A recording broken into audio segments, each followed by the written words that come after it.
Volan maranga Voly ilaina hoa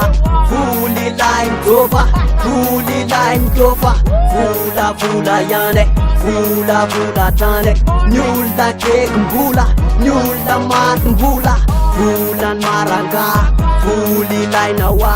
Voly ilainy gôva Voly ilainy gôva Volavola ihany Volavola hatrany ny olona kekimbola ny olona matim-bola ny olona tambam-bola miakatra sy tanora rehefa manam-bola toetsaina korakora rehefa tamy fahagola takalina solo-vola fa zaho zao fandrosoana vo maika dalam-bola ekeko filaina ny vola rehefa ividy vary ekeko famila vola rehefa te hikaly rehefa tsisy vola sahirana mosary rehefa tsisy vola marary mijalojalo ilaina ho ale vola figanana ny akora vola nefitady volany mampiady volany mampigafy tandremy fa mampitapy vao metsy ela de paipo mangataka ela de vady ro defa ny amatapy mpangalatra de voasazo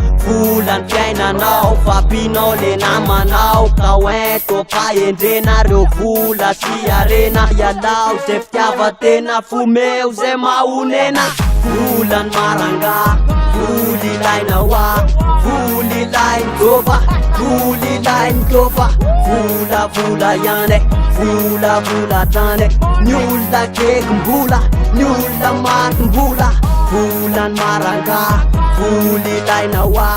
voly ilainy gôva voly ilainy gôva volavola ihany volavola hatrany ny olona kekimbola ny olona matim-bola voatery mibizinaka atao mahoraka amizay mba misy nesy voavolavolaka fa volany mavitazy raha tsisy akanao latsy reo ketrika fahitazy tsy kivy anao mikiandra fa ny asa mila tandra mampiasa saina sandry ialana misipozipozy mba pôzy filaina miovina pôzina fomba fo vitafy sy kojakoja leo miafy tozay androva miovany zay andevoziny ialao fazavoiziny resy anao ny tady tsy manaraka amirariny manao ny mamoa fady voatery anao anarina rina tamy mariny ratsy ny atalam-bola volavolandolo volavolandodo